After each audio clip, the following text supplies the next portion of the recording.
কয়দিন পর পর বিদ্যুতের ভূতের বিল আসে। ভূতের বিল কেমন?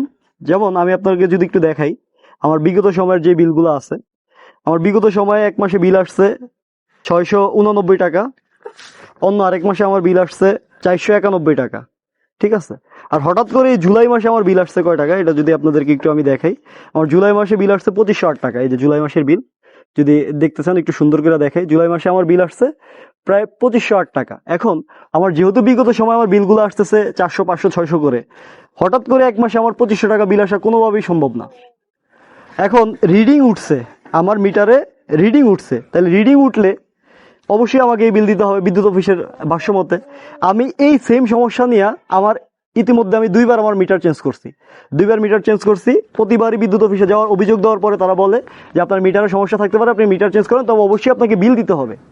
মিটার ত্রুটির কারণে বিল বেশি উঠছে, বিল আমাকে দিতে হবে। এটা হচ্ছে সিস্টেম দেশের। কোথায় আছি আমরা? এবং আমার বিগত সময়ের বিলগুলো ঠিক আছে, কিন্তু জুলাই মাসে এসে হঠাৎ করে আমার 2500 টাকা বিল, এটা কোনোভাবেই মাইনা নেওয়া যায় না। এবং এই সমস্যাটা শুধু আমার না, এই সমস্যাটা অনেকের সাথে ঘটতেছে।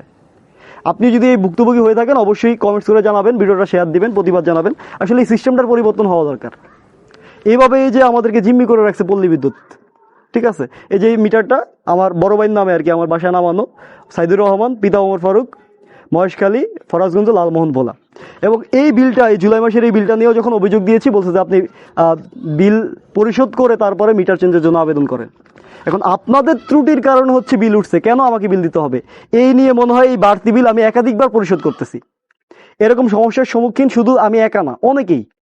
যারাই সমস্যার সম্মুখীন অবশ্যই এটা নিয়ে জানাবেন, প্রতিবাদ জানাবেন। আসলে এভাবে আর হচ্ছে না। 500-600 টাকা বিল বা 2500 টাকা বিল আমি দিয়ে দিলাম, আমার সামর্থ্য আছে, কিন্তু অনেক মানুষ আছে যাদের সামর্থ্য নাই। এরকম ওই দিন একটা ভিডিও দেখছি, কার জানি 18,000 টাকা বিল আসছে। এটা কিভাবে সম্ভব? কয় আপনার ইউনিট উঠছে যেহেতু, বা ইউনিটটা উঠার মতো কি আছে বাসায়? আমার তো ইউনিট উঠার মতো কিছু একটা থাকতে হবে, যে যার কারণে আমার বিলটা বেশি উঠবে। তো যাই হোক, যারা এই ভিডিওটা দেখছেন অবশ্যই ভিডিওতে কমেন্টস করে জানাবেন যে আপনারও কি এভাবে হঠাৎ করে বিল বেশি আসছে কিনা, বা এই ধরনের সমস্যা হয় কিনা। আমার যেই মিটারটা রানিং নাম লাগানো, এই মিটারটা আমার গত 5-6 মাস আগে লালমোহনে যে নতুন এজিএম আছে তার কাছে কমপ্লেন দিয়ে নতুন মিটার লাগাইছি। এটা তো যদি আমার সেম সমস্যা হয় যে 400, 500, 600 করে আছে, মানে 5-6 মাস আগে সেম আমার একবার 2500 টাকা, 3000 টাকা বিল আসছে। পরে ওই বিল পরিশোধ করার পরেও কমপ্লেন দিয়ে আমি নতুন মিটার লাগাইছি আবার। সেই মিটারও এখন আমার এই যে গত কয়েক মাস ঠিক আছিল, হঠাৎ করে এই যে জুলাই মাসে আমার 2500 টাকা বিল। তো আসলে এই জুলুমের শেষ কোথায়? এই যে বিদ্যুৎ বিভাগ একটা জিম্মি করে রাখছে, এটা শেষ কোথায়? এটা আপনাদের কাছে বিচার দিয়ে রাখলাম। আপনারা যারা এর ভুক্তভোগী রয়েছেন অবশ্যই কমেন্টস করে জানাবেন এবং ভিডিওটা শেয়ার দিয়ে প্রতিবাদ জানাবেন। সব ভালো থাকবেন। আসসালামু আলাইকুম।